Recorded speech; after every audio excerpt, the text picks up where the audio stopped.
սովորելը շատ ծանր աշխատանք է։ Կարծես թե սրանք որպես տերմիններ են մտել դեռևս։ Չկան այն պայմանները, ինչին արժանի են մեր աշակերտները։ Ինքը դա գիտակցված է անում, թե այլ ինչ-որ հանգամանքներ են իր վրա ազդում։ Մեր կրթությունը իսկապես շատ խնդիրներ ունի։ Կրթությունն այսօր ոդկասթի տաղավարում այսօր զրուցելու եմ Շիրակի պետական համալսարանի ռեկտոր Երվանդ Սերոբյանի հետ։ Բարի երեկո, պարոն Սերոբյան։ Բարի երեկո։ Շնորհակալ եմ մեզ սիրուն կվալվելու համար։ Ես էլ եմ շնորհակալ։ Պարոն Սերոբյան, կուզեի առաջին հարցը սկսեինք նրանից, թե վերջին 5 տարիներում ինչ դինամիկա եք նկատել, որ մասնագիտություններն են դարձել ավելի պահանջված։ Եթե խոսենք հանրապետության մասշտաբով, կարելի ասել վերջին 5 տարիներին գործնականում թափուր տեղեր չեն մնում ընդունելության ժամանակ բժշկական համալսարանում, տնտեսագիտական համալսարանում բավականին ակտիվացել է ճարտարապետության նկատմամբ հետաքրքրությունը մեր համալսարանի մասով ես կնշեի անգլերեն լեզու գրականություն, թարգմանչական գործ, հոգեբանություն, ցավոք սրտի իր պահանջվածության համեմատ չկա այն պահանջարկը բնագիտամաթեմատիկական ոլորտում։ Ինչով է սա պայմանավորված ըստ ձեզ։ Ինձ թվում է այդ խնդիրը կա ամբողջ Եվրոպայում, երևի ամբողջ աշխարհում։ Այդ ուղղությունները բնականաբար պահանջում են ավելի հստակ գիտելիքներ, միգուցե առանց վիրավորելու մյուս մասնագիտությունները, այդ առանձնահատկությունն է ուղղակի ավելի բարդ են։ Եվ բացի այդ, տեսեք, IT ոլորտը, տեղեկատվական տեխնոլոգիաների ոլորտը եւս մեծ առաջընթաց ունեցել վերջին տարիներին եւ բնագիտամաթեմատիկական ոլորտի շատ մասնագետներ տեղափոխվել են այնտեղ դա եւ սոցիալական պայմաններով է պայմանավորված եւ պահանջվածությամբ է պայմանավորված եւ աշխատատեղերի մեծ քանակությամբ է պայմանավորված։ Նաեւ աշխատավարձերի ավելի գրավիչ լինելով։ Իհարկե, ես ասում եմ սոցիալական առաջինի նկատի ունեմ աշխատավարձերը զգալիորեն բարձր են, բայց պիտի ասեմ, որ մեր կառավարության կողմից լուրջ քայլեր են ձեռնարկվել եւ այսօր էլ դրանք գործում են, որովհետեւ այդ ԲՏՃ ուղղությամբ մենք կարողանանք պատրաստել կադրեր եւ ուսուցիչներ եւ հետո նաեւ այդ ոլորտում աշխատողներ եւ պիտի ասեմ, որ նման հետաքրքրություն բավականին աճ կա մանկավարժների պատրաստման տեսանկյունից մենք քանի տարի չունենք եւ հիշում եք երևի ինձ մեղադրում էին, որ ես եկա ֆիզիկա մասնագիտությունը փակեցինք մեր համալսարանում, մենք չփակեցինք, ինքը ցավոք սրտի փակվեց, հիմի բակալավրիատում դեռ չէ, բայց մագիստրատուրայում զգալի աճ ունենք, այս տարի 10 հոգի ենք ընդունել, 10 տեղն էլ լրացել է մեր։ Իսկ պարոն Սերոբյան, սա ավելի շատ ինչով է պայմանավորված հենց մանկավարժի որակավորում ստանալու հետ է կապված, որ ինքը ավելացել է, որովհետև ես գիտեմ, որ մենք արդեն հիմա դպրոցներում գերակշիռ մասում ունենք այդ խնդիրը, այսինքն ֆիզիկա, մաթեմատիկա առարկաներից ոնց որ թափուր են մնում տեղերը։ Արդյոք դա էլ կապ ունի թե ոչ։ Պետության քայլերը առաջին հերթին ուղղված են այդ ուղղությամբ, տեսեք, այսօր այդ ուղղությամբ բացի կամավորատեստավորումից, բացի տարակարգ ստանալուց, ԲՏՃ ուղղությամբ դասավանդող ուսուցիչները ստանում են 25% ավելավճար։ Բացի այդ բոլորից, այսինքն պետությունն ամեն ինչ անում է, կա իրականում, նայեք, այստեղ ես մասնագիտությամբ ֆիզիկոս եմ, չմտածեք, թե հենց այդ պատճառով է այս բոլորը, բայց իրականում, եթե մենք ուզում ենք ունենալ հզոր արդյունաբերություն, հզոր գյուղատնտեսություն, աշխատող առողջապահական համակարգ, դրա համար իսկապես մեծ բնագիտամաթեմատիկական ուղղությունների զարգացումը, հորապնդումը, ինչու չէի վախենա ասել, երևի սովետական միությունից մնացած լավ դպրոցները պահպանել, զարգացնել է պետք, դա շատ կարևոր է։ Ես ամենևին չեմ նվաստացնում մյուս առարկաների, մյուս դիսցիպլինների նշանակությունը, թե հումանիտար ուղղվածությամբ, թե տնտեսության մյուս ճյուղերի, կառավարման ճյուղերի հետ կապված, բայց իսկապես, որովհետեւ մենք կարողանանք դառնալ հզոր երկիր, դրանք շատ կարևոր է, պետք է մենք մեր ունենանք։ Եվ այդ ուղղությամբ պետությունն ամեն ինչ անում է, կա հետաքրքրություն,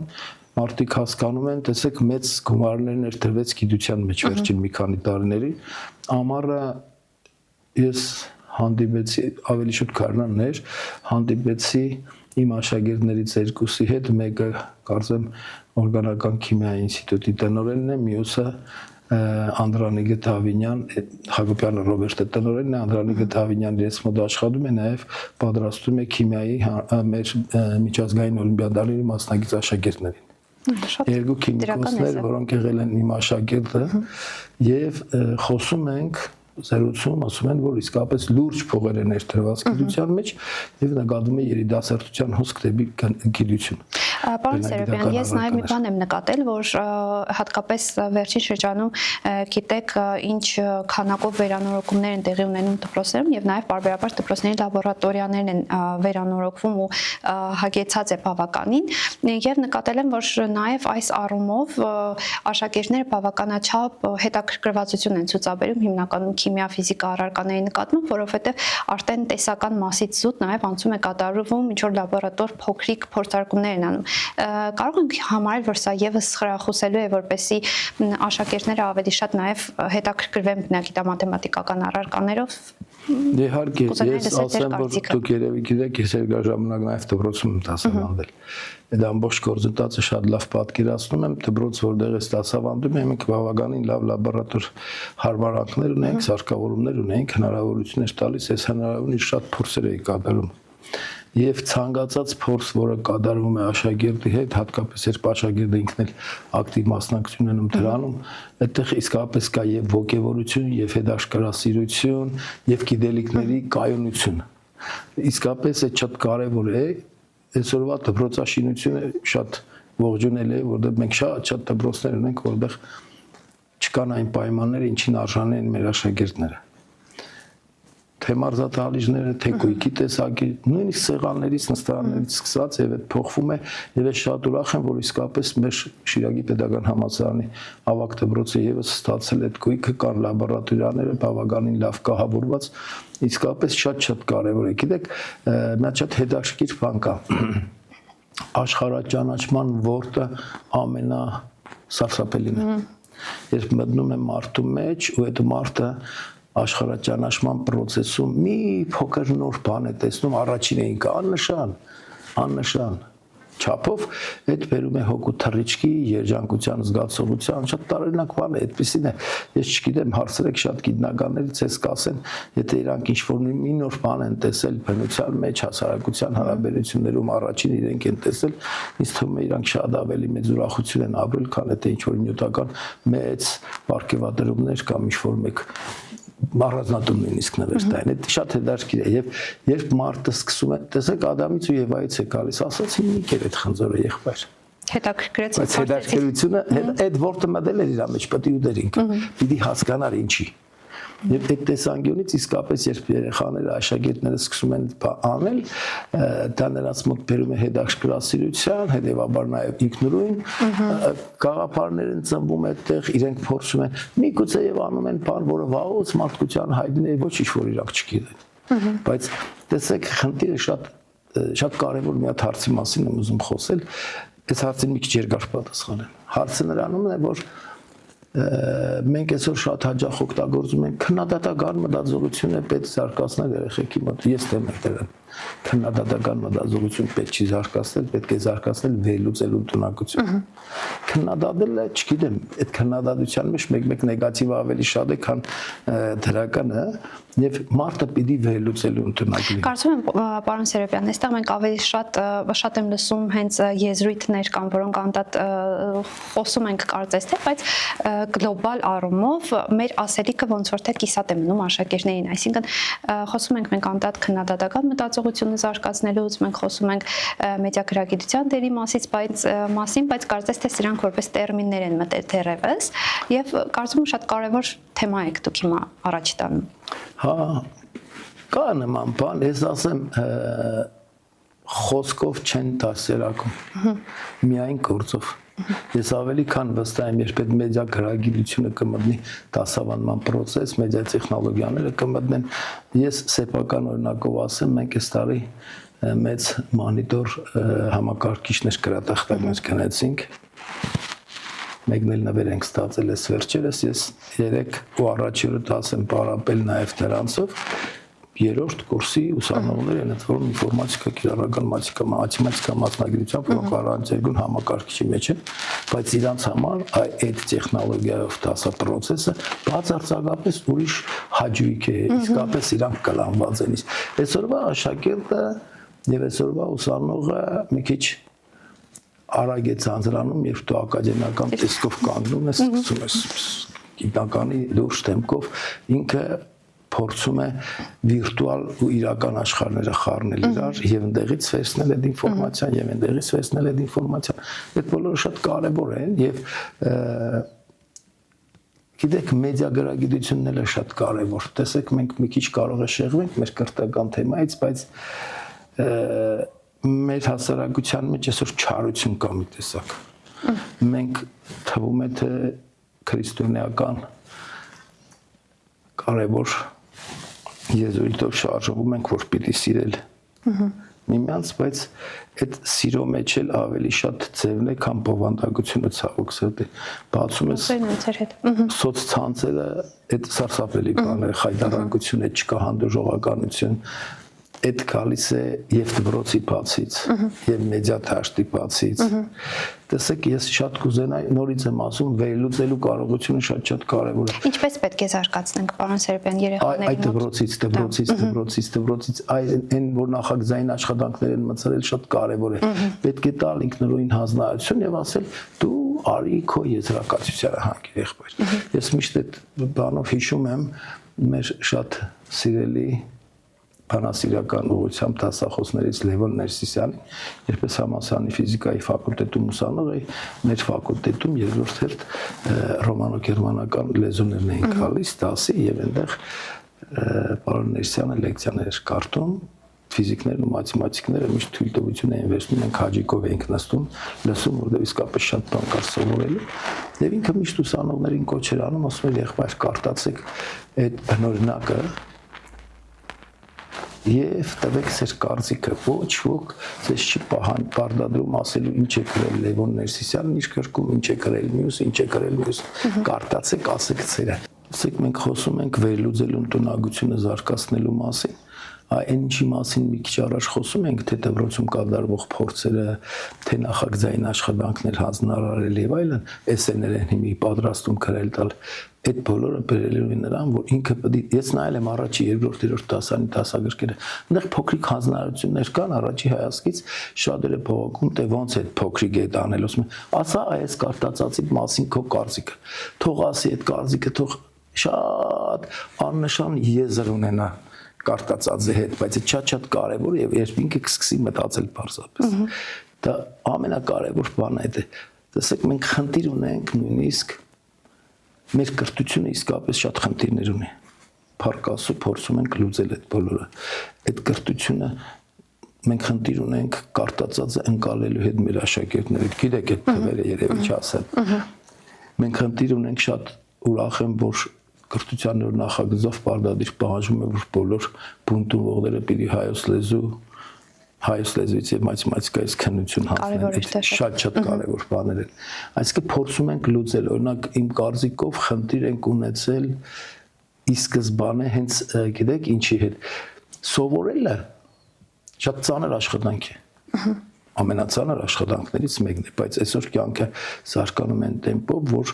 բոլորս պիտի հասկանանք, որ ամեն օր, անկախ տարիքից, անկախ պաշտոնից, ամեն օր կարդալու ենք ու սովորելու ենք։ Եվ այդ պիտի դպրոցից մտնի մարդու մեջ։ Հիմա մենք դպրոցում խնդիր ունենք, մեր դպրոցի խնդիրներից մեկը ի սկզբանե մեր ավագ դպրոցների ձևավորումն էր, պիտի ասեմ, որ այն ժամանակ երբ ավագ դպրոցը ձևավորվեց այսօրվա գործող մեխանիզմով, ես այն ժամանակ եմ ասել, արտահայտել եմ կարծիքս, որ դա ճիշտ չի։ Ճիշտ չէ, դպրոցում ավագ դպրոցում 12-13 առարգա է ուսումնասիրում, 14 առարգա է ուսումնասիրում երեխին, հատկապես երբ գիտի, որ հանձնելու է երկու քննություն ընդունելության եւ ինքը ամբողջությամբ նվիրվում է այդ երկուսին։ Մի կողմից հասկանում ենք, մյուս կողմից էլ վատ է, որովհետեւ բոլոր դեպքերում դա սահմանափակում է իր հնարավորությունները, իր գիտելիքները, պետք է այդտեղ բարեփոխում անել։ Ավելի լավ կլինի մի քանի առարկաներ եւ իհարկե շատ լավ կլիներ, որ ասենք 5-ից 6 առարկա ուսումնասիրեի, որտեղ ավագ դպրոցը ի սկզբանե դրվել էր որպես մասնագիտական կողմնորոշման, նախամասնագիտական կրթության ամրապնդման համար։ Մենք կարանք այդտեղ ունենք փոփոխություններ անհրաժեշտ են իսկապես դասագրքերի հետ։ Շատ դասագրքեր պարզապես վախենալու են։ Ծանրաբեռնված են, ծանրաբեռնված վախենալու ասելով, եսի նկատում եմ, ես կարամ օրինակ բերեմ, որ երբես դասավանդում էի դպրոցի ֆիզիկայի 11-րդ դասարանի դասագիրքը 133 պարագրաֆ էր իր մեջ պարունակում։ Ծանր է, իսկապես վանում է ինչ-որ տեղ։ Մի խոսքով խնդիրներ կան, այդ խնդիրները պիտի լուծել, բայց ակնհայտ է մի բան։ Այսօր մեր համար երկու գերխնդիր կա՝ կրթություն ու երկրի անվտանգություն։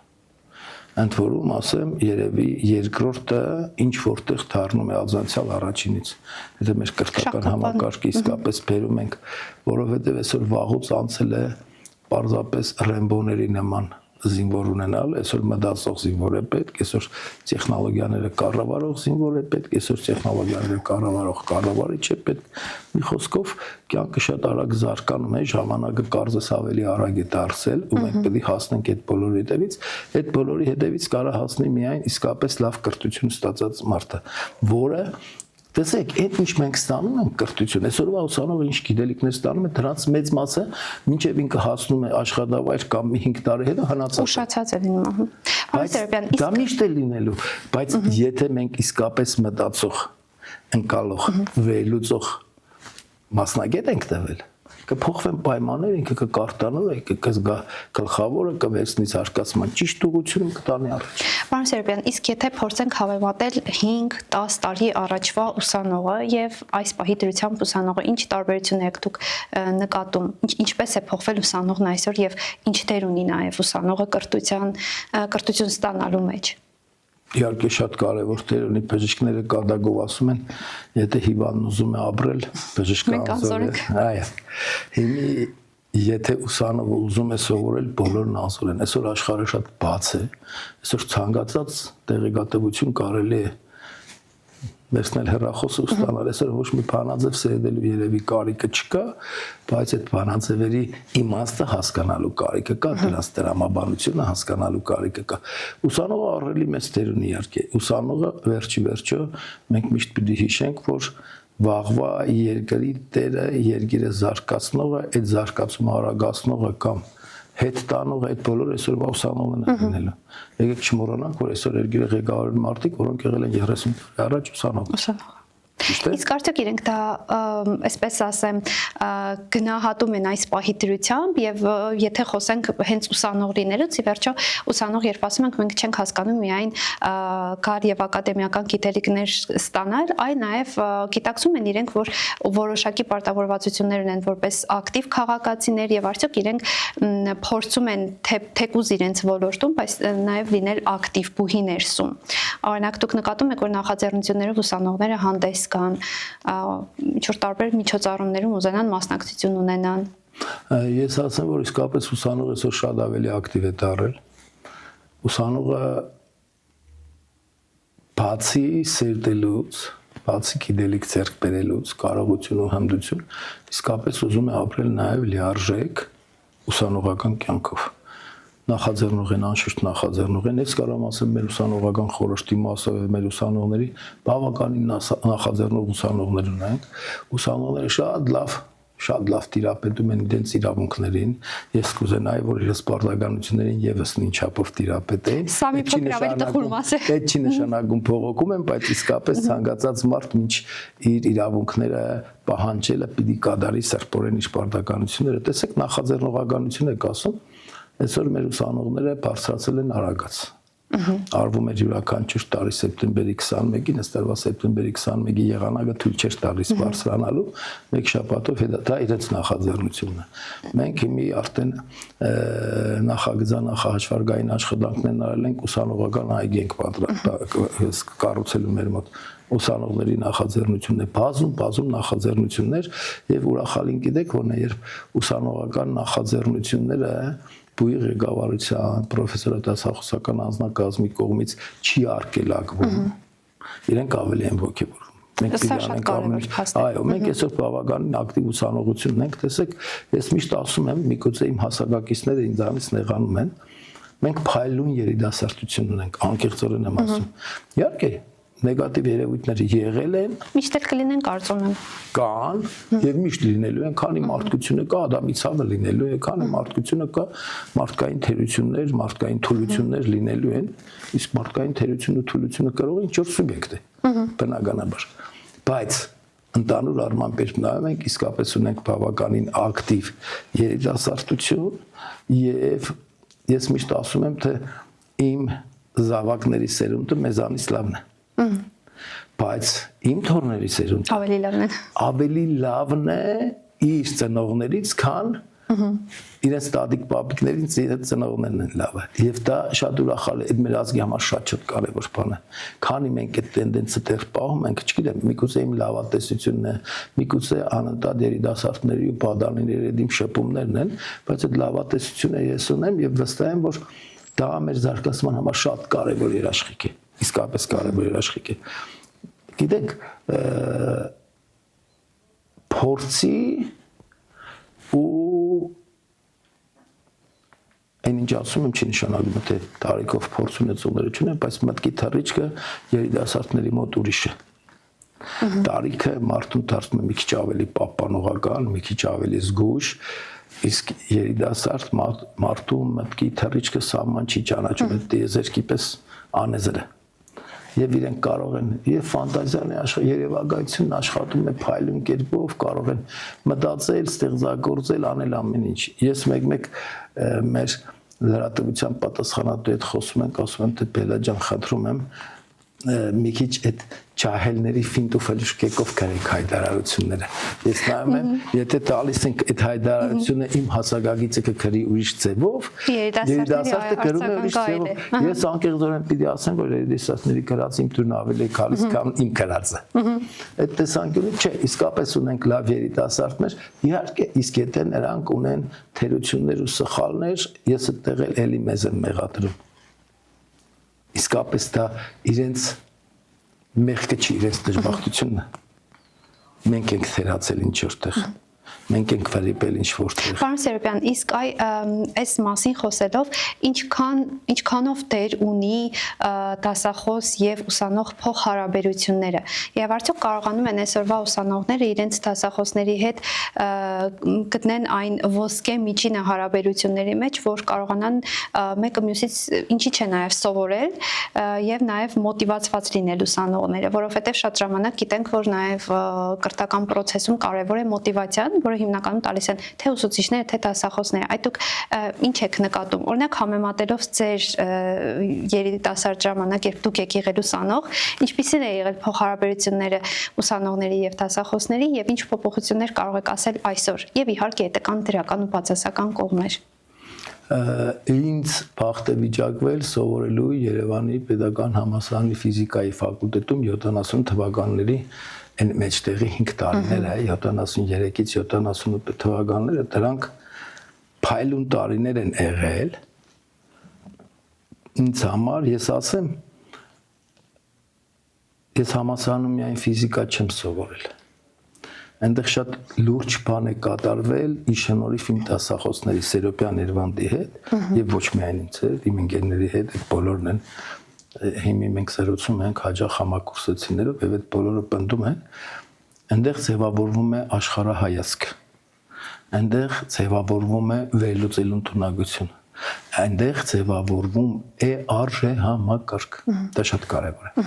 Եվ իհարկե ուսանող դասախոս շփումը քեր կարևոր է։ Տեսեք, այսօր խոսում ենք արհեստական բանականություն, վայ ուսիչի ու դասախոսի աշխատանքը վտանգի տակ է, դա կարող է դառնալ մեռնող մասնագիտություն, ինչպես վարորդինը։ Բայց Էյնշտեյնն ասում է, որ այն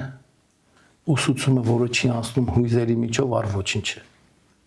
Հիմի այդ հարաբերությունները շատ կարևոր են։ Մեզանից յուրաքանչյուրը, իմ գործընկերներից յուրաքանչյուրը, դասախոսներից, ուսուցիչներից յուրաքանչյուրը դասարան մտնելիս, լսարան մտնելիս միշտ պիտի հիշի, որ իր խոսքը, խոսքի մշակույթը, խոսքի ելևէջը, այդ բոլորը կարևոր են։ Շատ կարևոր են, իհարկե կարևոր են։ Կարևոր են աշխարհայացք, մենք մեր յուրաքանչյուր խոսքի համար պիտի լուրջ պատասխանատվություն կրենք։ Մենք պիտի այդ պատասխանատվությունը գիտակցենք, որովհետև մենք գործ ունենք ձևավորվող մարդկային հոգիների հետ։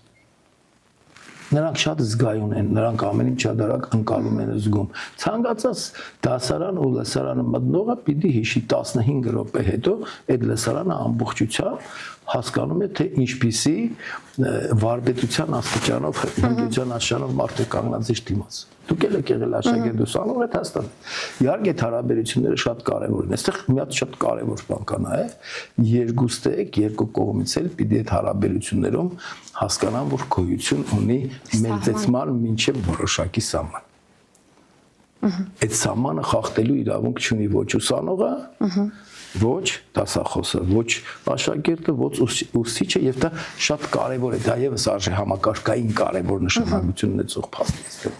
Այնպես որ շատ կարեւոր է ուսանող-աշակերտ շփումը։ Ես շատ եմ ուրախանում, երբ տեսնում եմ դասամիջոցին կարող է ուսանողը դասախոսել զրույցի, կարող է զրուցել ոչ միայն դասից, կարող է զրուցել մի այնպիսի բանից, որը դասախոսը չի սպասում։ Ես մի ուսանող ունեի, մի 20-25 տարի առաջ մոտեցավ, ասաց, որ ցանկանում է կենսաֆիզիկայով զբաղվել եւ այլ, եւ ասաց, որ մի հատ գիրք է կարդացել, ես հետո կարդացի այդ գիրքը, տեսեք, ասում եք սովորել, սովորեցնել, իհարկե, ես ճիշտն ասած չգիտեի, որ կա այդպիսի հեղինակ Տիխապլավը, որը շատ հետաքրքիր բաներ է գրում, այդ գրքերից մեկը այսօր ինտերնետում կա, դրանք կարող եք նայել, այդ գրքերից մեկը կոչվում է Հավատքի ֆիզիկա։ Ֆանտաստիկ բան է, կարդում ես, գիտնականներ, փորձերի մասին է խոսում եւ այլն, իհարկե շատ կարեւոր է։ Երբ դու մտնում ես լսարան կամ դասարան, միշտ պիտի պատրաստ լինես այն փաստին, որ կարող է հնչել հարց, որի պատասխանը դու հենց այդ պահին եւ կարող է չգտնես ու չտես։ Պետք չէ ամաչել, պետք է ասել, որ գիտես, ես այս պահին այդ հարցին պատասխանելու պատրաստ չեմ կամ իսկապես չգիտեմ, չի կարելի վախենալ, չգիտեմ ասել բառուց։ Մենք ամեն ինչ չենք կարող գիտենալ։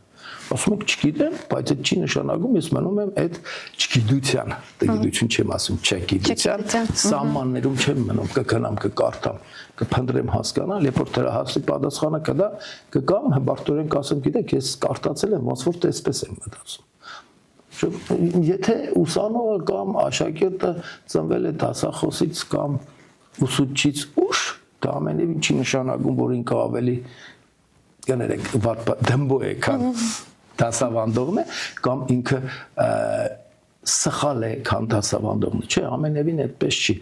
Այդ, չգիտեմ, ես փորձել եմ միշտ իմ ուսանողների ու աշակերտների մեջ տեսնել մարդկային որակների, մարդկային առումով հավասարին։ Նորից եմ ասում, պահպանելով այն սահմանը, որը ոչ ես պիտի խախտեմ, ոչ թույլ տամ, որ ինքը խախտի։ Իհարկե պետք է սովորել նաև։ Շատ վատ է այն ուսուցիչը, որը իր աշակերտից չի սովորում։ Ես ունեցել եմ աշակերտներ, որոնք շատ ավելի հանճարեղ են եղել։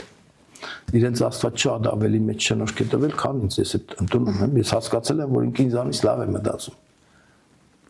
Ամենևին չեմ չարացել, հակառակ ուրախացել եմ։ Մոտիվացիան, ես չեմ հասկանում այդ մոտիվացիան, անկեղծ չեմ հասկանում, ինչ է նշանակում,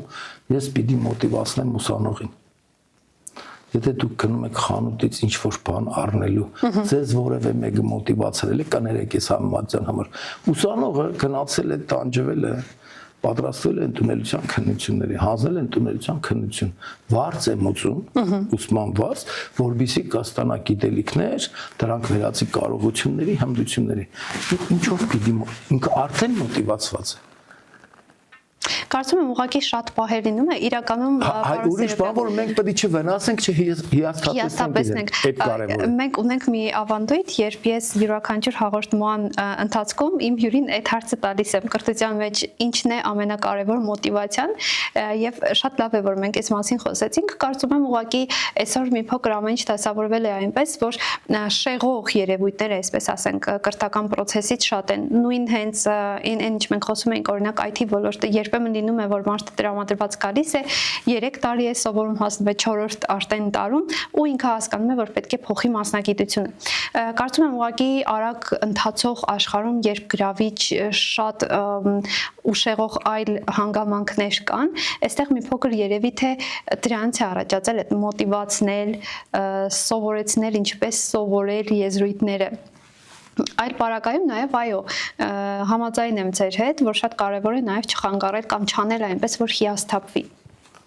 Բայց նաև մոտիվացիան կարծում եմ գալիս է նրանից գիտակցված ընտրությունից։ Եվ ուզում եմ ձեզ հարցնել, արդյոք այսօր ուսանողը երբ ընտրում է մասնագիտություն, ինքը դա գիտակցված է անում, թե այլ ինչ-որ հանգամանքներ են իր վրա ազդում, օրինակ, չգիտեմ, կողմնորոշում են արդյոք ընկերները, ընտանիքը։ Տեսեք, մենք մեր դիմորդների առաջի կուրսեցիների շրջանում հարցումներ ենք անցկացնում փողում, թե ումից եք իմացել ՇՊՀ-ի մասին։ Ում ազդեցությունն է ձեր վրա եղել մասնագիտություն ընտրելուց, եւ տարբեր են։ Եվ հասարակությունը, եւ տվյալ մասնագետի սոցիալական դիրքը, շատ կարեւոր է։ Բնականաբար սերը այն մասնագիտությունների նկատմամբ, որ դպրոցում է ծնվում, տարբեր ազդեցություններ կան։ Տարբեր են մասնագիտական կողմնորոշումը, բայց պետք չի վախենալ, որ մարդը կարող է նույնիսկ 3-րդ կուրսից թողնել։ Հա, ինչ հասկացել է մարդը վերջի որ դա իրենը չի։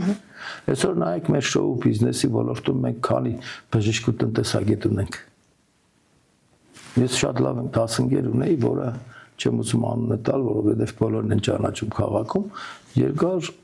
փայլուն կերպով ավարտեց բժշկական համալսարանը, գիտական աստիճան, կոչում եւ այլն, բայց հետո հասկացա, որ հիվանդանոց մտնելը իրենը չի։ Լինում է, մեկը մնում է ընդրած մասնագիտությանը հավատարիմ են իմաստով, որ նա միշտ մնում է իր համար հաճելի, սիրված աշխատանք, մեկն էլ հասկանում է, որ դա իրենը չի, եւ չկա տեղ ոչ մի դժբախտություն։ Ես եթե ճիշտ եմ հիշում, մի 5-6 տարի առաջ էր կարտացի Օքսֆորդի համալսարանի շրջանավարների միայն 20%-ն է աշխատում իր մասնագիտությամբ։ Տեսեք, մենք խոսում ենք կրթության մասին, բացի մասնագիտական հենքային բազիսային գիտելիքներից շատ կարևոր է այդ մտածելու ընդունակություն ձևավորելը։ Եթե դու մտածող ես, եթե դու կարտալ գիտես կարտալ, ընկալել, վերլուծել, այդ բոլորը սեփականաշնորհել, շատ կարևոր է։ Դե հետո կարաս փոխես մասնագիտություն, կարաս կարտաս, սովորես, ասում եմ աշխարհը բաց է, այսօր ցանկացած առարկով բացեք համացանց, այնտեղ կարելի է գտնել աշխարհի լավագույն համալսարանների, դասախոսների, պրոֆեսորների դասախոսությունները, խնդիրների լուծումներ եւ այլն։ Չգիտեմ, բացեք այն ֆիզիկայի ամենաբարդ խնդրագրքերը, որոնք կային, այսօր դրանց խնդիրները ոչ միայն լուծած է դրված է, այլ այդ լուծումը բացատրված է, ինչի է։ Ամեն ինչը կա բացատրում։ Այսինքն, եթե մենք ուզում ենք սովորել, այդ իմաստով կրթությունը շատ կարևոր բացի մասնագիտական բազիսային հենքային գիտելիքներ տալուց, իսկապես մտածողություն ձևավորելու համար է։ Հա, ես համաձայն եմ, այդ տեսեք մոտիվացնելը մի քիչ էս անկեղծ վատ եմ հասկանում։ Մի կարող է այդ ասածս մոդայիկ չի, բայց իսկապես էս դա չեմ հասկանում։ Բայց ինչպես սովորել, սովորեցնելը կարևոր է։ Օրինակ ես իմ ուսանողներին էլ, աշակերտներին էլ նույն խորհուրդն եմ տվել, ինչպես սովորել, ինչպես անում եմ, ասենք, ինչպես արել եմ տղաներիս խորհուրդը տվել թորնիկներիս իմի, որոնք այդ ուսման process-ում։ Ինքը նաև շատ կարևոր ունակություն է իրականում, որի վրա մենք երբեմն չենք ֆիքսվում, բայց դա ժամանակի կառավարում է, դա ընկալունակության զարգացման խնդիր է, այդ բոլորը շատ կարևոր է, իհարկե կարևոր է, երևի շատ կարևոր է սովորեցնել սովորելը, դա շատ կարևոր է, որովհետև այդ սովորելու process-ը, ես սովորել բառը ինձ համար ընդունել է, սովորեցնելը շատ ծանր բառ է, ինչ է նշանակում սովորեցնել ինչ-որ մեկին ինչ-որ, սովորեցնել չեմ կարող, բացատրել կարող եմ, օգնել, ուղղորդել, այդ կարող եմ, բայց սովորեցնել չի, սովորելը, մենակ սովորելը այդ անձնական խնդիր է, նույնիսկ տեսեք կարելի է կերակրել գդալով, բայց մեկ է, մենք օգնում ենք, որ ինքը այդ սնունդը process-ը ինքնուրույն է կատարում արդեն։ Այդ կլանման ակտը ինքնուրույն է կատարել, եթե դա չկա իր մոտ, այդ սնունդը տեղ չի հասնելու։ Հիմի ուսիչի, դասավանդողի, ուսիչս դասախոսին էլ եմ համարում ուսիչ, մեր ամենակարևոր բանը մենք էլ պետք է բժիշկների սկզբունքով աշխատենք։ Առաջին հերթին չպետք է վնասենք։ Եթե չենք վնասում, գոնե չենք վնասում։ Իսկ եթե մի քիչ էլ հոգի ենք դնում այդ բոլորի մեջ, իսկ որն է ամենակարևորը, դուք հարցրեցիք կրթության ուսուցման process-ում երևի սերը առ ուսուցանվողը։ Այդ շատ կարևոր է, գիտեք, թող չթվա այդ բառեր համարեք բավականին, ես 78 թվականից չհաշված դպրոցական ու համալսարանական տարին, ես 78 թվականից բարձրագույն կրթության ու հանրակրթության ոլորտում եմ, ոնց որ դա արդեն 50 տարուն եմ մոդենում, մի քանի տարուց, չէ, եւ այդ այն ինչ ասում եմ, փորձով եմ ասում։ Հաճախ է լինում, մտնում ես դասարան կամ լսարան եւ չունես այն տրամադրությունը, չկա այդ ոգևորությունը լինում է։ Դասավանդումը այդ շատ կարևոր է, որ դու ոգևորված լինես։ Այդ մենակ նպատակաուղղված գիտակցաբարը չի։ Դասավանդողը մի քիչ պետք է արտիստ լինի։ Դասավանդողը մի քիչ պետք է երևակայություն ունենա, դասավանդողը պիտի շատ կարդացած լինի, լսարանում, դասարանում կարող են այնպիսի իրավիճակներ ստեղծվել, որոնք ոչ մի քրկում, ոչ մանկավարժության, ոչ հոգեբանության նկարագրված չեն։ Դա շատ կարևոր է, արագ կողմնորոշվել է, կառավարել այդ դասարանը։ Եվ իհարկե նորից եմ կրկնում, պիտի սիրես այն օբյեկտը, որին ուսուցանում ես, կներեք օբյեկտ ասելու համար, դա ավելի շատ սիրելի սուբյեկտներ են, եւ ոչ մի ստանդարտ բան չի կարելի մտածել, որ դասարանում պիտի բոլորը ձեռքերը հետ հետ դրած նստեն, չէ, Աստծո սիրուն։ Եթե երեխան եկել է 5 րոպե ուշացած ու պատկերացրեք, հələ իր նախաճաշի կեսը մնացել է ու չի կերել, թող տասի ժամանակ ուտի, ոչինչ այդ խնդիր չի։ Մեկը ինքը դրա մասին է մտածելու։ Ավելի լավ է ուտի քեզ լսի, քան թե ինքը այդ բահի ու անընդհատ ուղեղում դառնա։ Այդ պարզապես պրիմիտիվ օրինակ եմ բերում, բայց ես դեմ եմ այդ ստանդարտներին, այդ դասավանդողի մոտ պետք է երկու բան լինի։ Ցանկացած նման իրավիճակում խաչ-քաշի բոլոր այն ստանդարտ լուծումների վրա, որոնք թելադրված են, չէ։ Կա կոնկրետ իրավիճակ, եթե բացարձակ իրավիճակներ են նույնը, աշակերտները տարբեր են։ Նույն իրավիճակը կարող է լսարանում ծագի 23-24 ուսումնական տարում եւ բացարձակապես նույնը 24-25-ում եւ կարող է տարբեր լուծումներ պահանջվել, որովհետեւ այն ուսանողը, այս ուսանողը որովհետեւ տարբեր են։ Շատ կարևոր է, այդ շատ կարևոր է։ Շատ վտանգավոր է, երբ դասարանում կամ լսարանում բոլորը մեզ համար նույն թեման են լինում։ Այդպես չի լինում։ Կարծում եմ շատ կարևոր թեմաների մասին ջոգել, բայց պետք է մտածել, որ յուրաքանչյուրն ունի ես, յուրաքանչյուր իր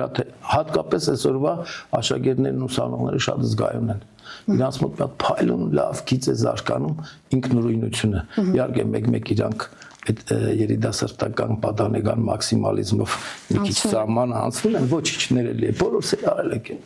Ինձ թվում է բոլոր նախորդ ծերուկները մի քիչ փնփնտացել են, մի քիչ մրմրտացել են իրենցից հետո եկողների մասին, ասել են, վայ, էս ինչ ծերունդ է գալիս, փայլուն ծերունդ է գալիս։ Շնորհակալություն, պարոն Սերոբյան, ցավոք մեր եթերաժամը սպառվել է։